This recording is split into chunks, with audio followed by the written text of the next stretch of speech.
آئی تھی۔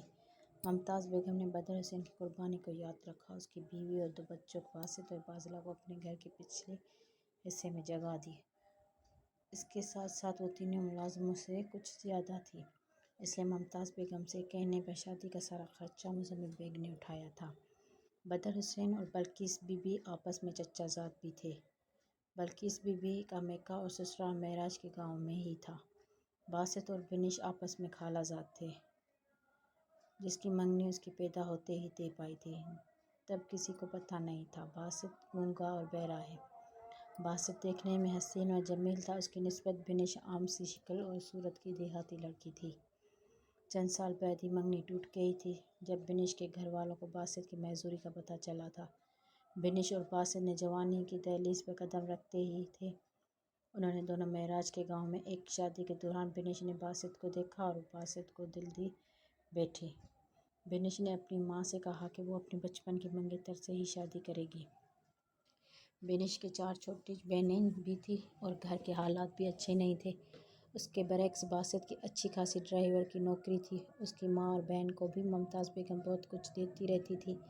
بلقیس جب بھی معراج کے جاتی، وہ اپنے شاہانہ زندگی کا خوب پر چرچا کرتی، جس کا اثر یہ ہوا کہ بنش کے گھر والے بھی اس کے رشتے پر راضی مند ہو گئے۔ بلقیس کی ساری رشتہ داری معراج کے گاؤں میں تھی، اس لیے بارات کے چند افراد مزمل کی فیکٹری کے ملازم ہی تھے، جن سب کو باسط نے ہی دعوت دی تھی۔ باذلہ کو ویسے ہی اپنے رشتہ داروں سے چڑ تھی، جس وجہ سے اس نے اپنی کسی سہیلی کو اپنے بھائی کی شادی میں دعوت ہی نہیں دی تھی۔ مزمل بیگ کو شور شرابہ پسند نہیں تھا، اس لیے اس نے زیادہ ملازم نہیں رکھے تھے، 2 سیکورٹی گارڈ اور گھر کے کاموں کے لیے 1 ماسی۔ ممتاز بیگم کے سارے کام بلقیس کے ذمے تھے اور باذلہ مزمل کا خیال رکھتی تھی۔ کام والی ماسی صبح آتی اور گھر کے سارے کام کر کے شام کو واپس چلی جاتی۔ دروازے پر دستک ہوئی، کم ان باذلہ مزمل نے بزنس فائل پڑھتے ہوئے کہا۔ باذلہ کمرے میں چائے لے کر داخل ہوئی، اس نے چائے کی ٹرالی مزمل کے بیڈ کے ساتھ لگا دی۔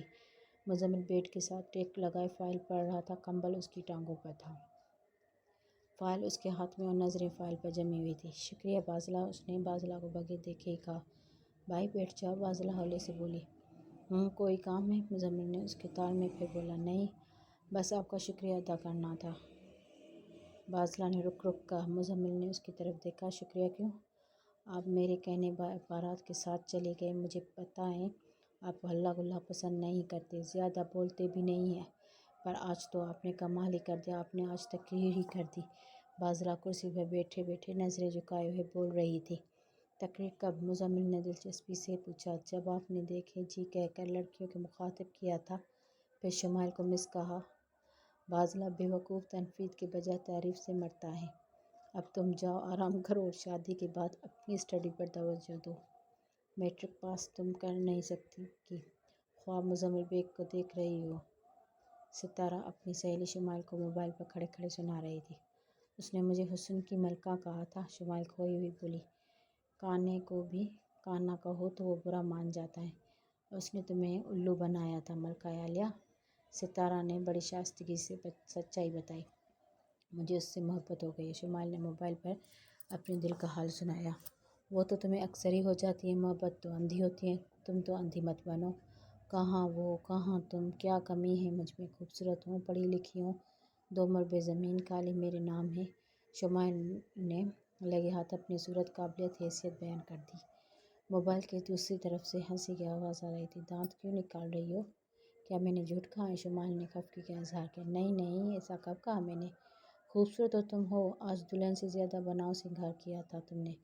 4 دفعہ میٹرک کا امتحان دینا سمجھو تو BA کے برابر ہے۔ جہاں تک 2 مربعوں کی بات ہے تو وہ بھی سچ کہا تم نے، لیکن مسئلہ یہ ہے کہ باہر کے پڑھے لکھے لوگ سیب اور گاجر کا مربع نہیں کھاتے۔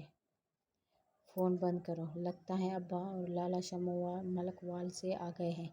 شمائل نے جلدی سے کال کاٹ دی۔ باسط خوشی سے جھومتا ہوا اپنے کمرے میں داخل ہوا، اس نے کمرے گلاب سے پھولوں سے سجا ہوا تھا، اس کی خوشی کا کوئی ٹھکانہ نہیں تھا۔ بنش دلہن بنی اس کی راہ دیکھ رہی تھی۔ باسط نے کمرے میں داخل ہوتے ہی کمرے کی کنڈی لگائی اور آ کر بنش کے پہلو میں بیٹھ گیا۔ دونوں کی دلوں میں دھڑکنیں عروج پر تھیں۔ باسط نے لرزتے ہاتھوں کے ساتھ بنش کی ٹوری اٹھائی اور بنش نے سہمی مسکراہٹ سے اپنی خوشی کا اظہار کیا۔ دونوں کافی دیر ایک دوسرے کو دیکھتے رہے۔ باسط کو کچھ اور سمجھ نہیں آیا تو اس نے جلدی سے سائڈ ٹیبل کے نیچے والے خانے سے ایک جویلری باکس نکالا، کھول کر بینش کے سامنے پیش کر دیا۔ اس میں ایک لاکٹ تھا جس پر انگلش میں بینش لکھا تھا۔ مزمل صاحب نے خرید کر دیا ہے، بینش نے دھیمی اور سہمی آواز میں ہاتھ کے اشاروں کے ساتھ رک کر پوچھا۔ باسط کو اس کی بات سمجھ آ ہی گئی تھی۔ خود خریدا ہے تمہارے لیے، باسط نے ہاتھوں کے اشارے سے بڑے فخر سے بتایا تھا۔ کتنے تولے کا ہے؟ بینش نے حسرت بھری نگاہوں سے ہار پر ہاتھ رکھتے وقت اشاروں سے پوچھا تھا۔ 3 تولے۔ باسط نے ہاتھ کے اشاروں کے بعد اپنی 3 انگلیوں کو ہوا میں لہرایا، کہیں بینش مغالطے میں نہ رہ جائے۔ اتنے پیسے کہاں سے آئے؟ بینش نے ہاتھ کے اشاروں کے ساتھ دھیمی آواز میں پوچھا۔ باسط دیکھ کر مسکرایا اور اشارہ کر کے سمجھانے لگا۔ فیکٹری میں کمیٹی ڈالی تھی، وہ نکلی ہے۔ کمیٹی کتنے کی تھی؟ بینش نے اس بار بغیر اشاروں کے ہی بول پڑی۔ باسط کو بس اس کے ہونٹ ہلتے ہوئے نظر آئے تھے۔ اس نے کچھ دیر سوچا، پھر وہ لاکٹ باکس سے نکالا، بینش کے گلے میں خود ہی پہنا دیا۔ پھر اس نے بیڈ کے ساتھ پڑے ہوئے میز کی طرف دیکھا جس پر کھانے کی بے شمار اشیاء موجود تھیں۔ اس نے 2 کپوں میں گرم دودھ ڈالا جس میں خشک میوہ جات کی بھرمار تھی۔ بینش کا سارا خوف دور ہو گیا تھا۔ باسط بھی اب پراعتماد تھا۔ دودھ ختم کرنے کے بعد اس نے کپ میز پر رکھے، بینش سے اشاروں میں پوچھا کہ کچھ کھائے گی؟ بینش نے مٹھائی والی پلیٹ کی طرف اشارہ کیا۔ باسط نے مٹھائی کی پلیٹ اٹھائی اور بینش کو پیش کی۔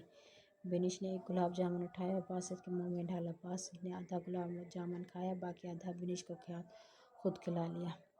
باسط اٹھا اور کمرے کی بتی بجھا دی۔ ابھی بتی بجھی ہی تھی کہ بینش کا موبائل جل اٹھا۔ اس نے تکیے کے پاس سے اپنا موبائل اٹھایا۔ موبائل میں شمائل نام کا روشن ہوا۔ بینش نے غصے سے اپنا موبائل آف کر دیا۔ موبائل کی بیل مسلسل ہو رہی تھی۔ مام نے لکڑی کے جائے نماز پر مصلی سمیٹا اور بیڈ پر پڑے موبائل کو اٹھایا۔ اشال کی کال تھی۔ تم ابھی تک سوئی نہیں؟ مام نے کال ریسیو کرتے ہوئے کہہ دیا۔ نو، کیوں؟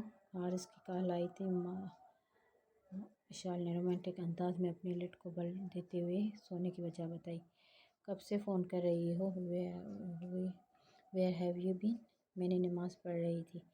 اشال تم بھی حد ہی کر دیتی ہو، ایک دفعہ کال ریسیو نہیں کی تو سمجھ کچھ مصروف ہوگی۔ سوری، مجھے آئیڈیا نہیں تھا تم نماز پڑھ رہی ہو۔